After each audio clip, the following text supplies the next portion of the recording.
You write about this in your book, Gridiron Genius, the importance of ownership. Kind of get into that, and where do you think the missteps have been by Daniel Snyder over the years? Well, he doesn't understand that culture and player development win. I mean, he just has no idea that culture matters. He thinks if I sign Albert Haynesworth, I draft Dwayne Haskins. He thinks it's always about a move. He thinks it's watching TV on Saturday night, watching a college game. If I get that player, I'll be a better team. That is the most critical error you could ever make. As an owner, the owner's job is to establish the culture, is to say to the head coach, look, here's the kind of football team I want to have. And it's your job to make me get there. And in 5 years, if we're not there, I'm going to have to make a change. But the culture's never changing. The culture's never changing. I mean, look, when Robert Kraft hired Belichick in 1999, everybody in the league laughed at him. He gave up a draft pick for him. And Kraft allowed Belichick to establish the culture. It's now called the Patriot Way. When we were together in Cleveland, and I write about it in Gridiron Genius, you know, Modell was anti the Brown way. I used to say to him all the time, Art, that the program won't allow it. And he would say, what program are you talking about? I own this team. And he would never grasp it. So, you know, Snyder's never going to grasp it. He thinks if I hire Steve Spurrier, or if I bring Joe Gibbs back, or if I do this or do that, you know. And what he needs to do is stop having the front office control everything. I mean, Bruce Allen was never in the draft room in Oakland. Mm-hmm. He never had any involvement in player personnel in Oakland his whole time there. He's not, you know, he was a player agent who was working on contracts. Now he's running your entire organization. I mean, that's really, look at the record. It's reflective. Did you get along with Bruce when you were both in Oakland together, right? We were both there. Yeah, sure. I mean, he was the cap guy and I was the personnel guy. I mean, I would listen to what Al wanted to do. I would tell Al, here's what we need to do, and he would tell Bruce to go sign this player or sign that player. But did you get along with him? Yeah, I mean, it was a working relationship. You know, Bruce is. You guys know Bruce. Bruce is not exactly. Bruce is wonderful to when you're face to face, but you only know what happens after that. What were his responsibilities? We kind of know that. What were his responsibilities in Tampa? Well, in Tampa, he worked for Gruden. I mean, Gruden ran the team down there. Gruden got him to go to Tampa, you know, and Gruden became the power broker in Tampa once Rich McKay left. So he brought him in there. And then Bruce has got a great ability to, you know, he's very political. He has a great ability to schmooze. And you know, obviously, you know, he made it out like he was running everything. But Gruden was calling all the shots in Tampa. And then, you know, when he gets to Washington, I mean, it's under the, you know, he and Mike Shanahan worked together to get that job. They spent time in Denver talking. And then when he gets in there, you know, Bruce sides with the owner and poor Mike's left on an island. Right. Where would you rank him in terms of competency amongst NFL GMs? Well, I mean, look, you know, see, this is the real issue here is because he's running the program. You know, the GM can't control the team.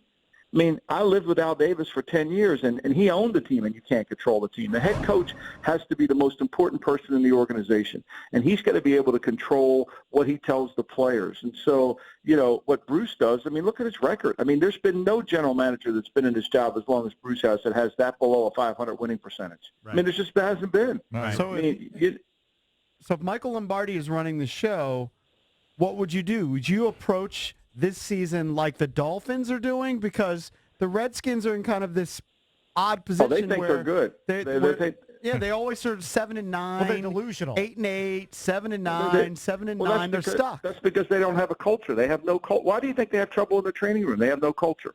You think any player believes what the front office tells them? Mm-hmm. Do you really think that any player believes it? Of course they don't.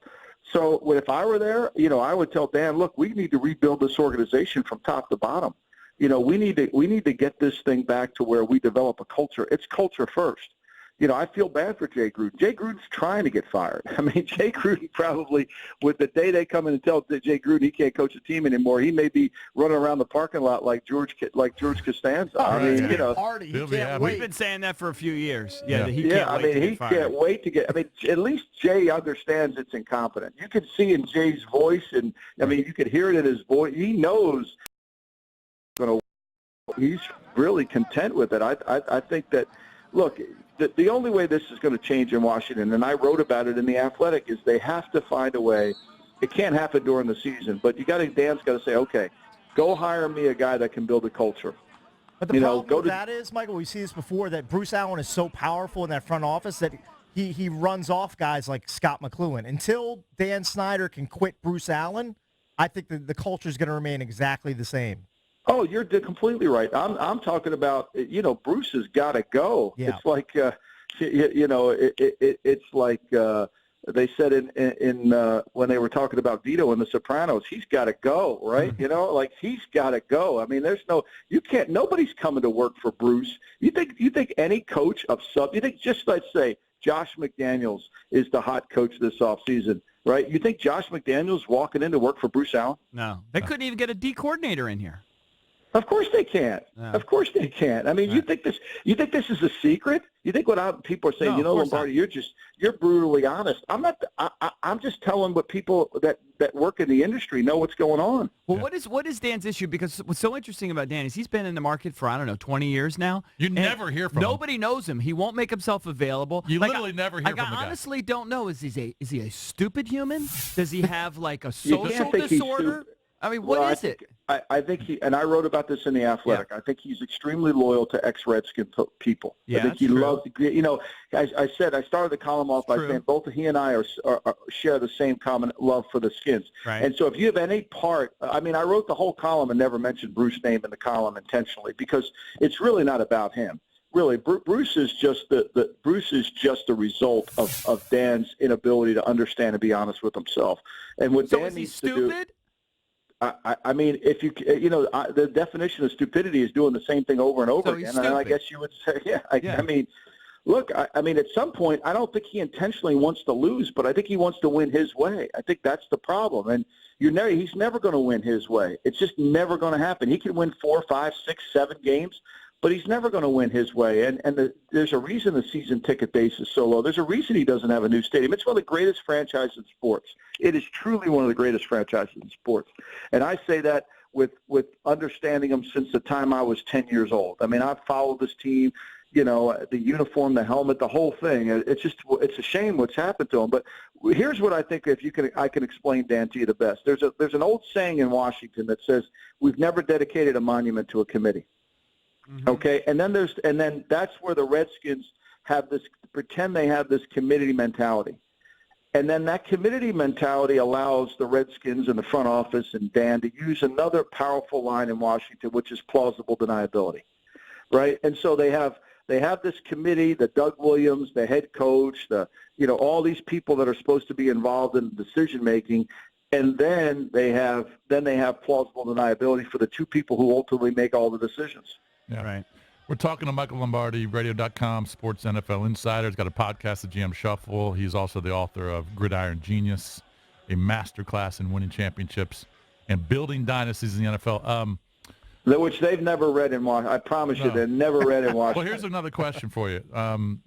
We've seen what they've done in the first couple games. They're giving up a boatload of points. They can't run the ball. They got a backup quarterback starting, but they do have Haskins. Do you think they should just say, all right, screw it, we drafted the guy at 15, let's put him in there and see what he has? Or should he sit for a year and kind of watch and let the game kind of slow down a little bit? What do you think should happen there, quarterback? Here's a perfect example of why Dan and Bruce don't understand football.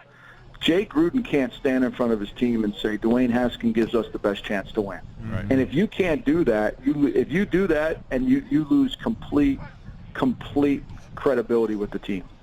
Right. And so, if they put Dwayne Haskins in there, it will go from bad to real bad. Because, the preseason's one thing, which he struggled in the preseason. The real bullets start flying when all of a sudden the game moves 20% faster. Third down becomes way more complicated. The defensive coordinators start to attack you in different ways. And if you don't change the protection, reroute the mic, put things into place, start to do this, and this all has to happen within 15 seconds, right? Watch Brady at the line of scrimmage. 52's the mic. No, 53. No, make 23's the mic. All of a sudden, he's moving people around in 15 seconds, and that allows him to have time to throw the ball. This is not going to happen with Haskins. And so if they put him in the game, it's over. They have no system of player development. This is so critical. You draft a quarterback.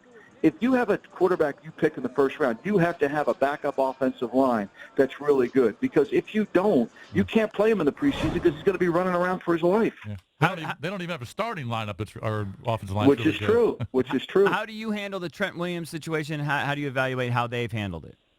Well, look, it's a lack of trust. I mean, as Billy Joel once said, it's a matter of trust here. I mean, it's just truly a case of lacking trust. I mean, he doesn't trust them, right? And so how do you handle that? You think if Bruce Allen showed up at his home and said, let's have a talk, do you think he's going to believe one thing Bruce is telling him? Mm-hmm. That's why they hadn't even bothered, I suppose. Well, I think that's the change. And I think he would rather sit out, rest his body, get healthy, and feel like, okay, next year I'll come in and play. I can't make up the money I've lost, but, I'd rather maybe I'll add another year than I wouldn't have had if I come in and play. I think that's the mentality. Would you work for Dan if he offered you a job?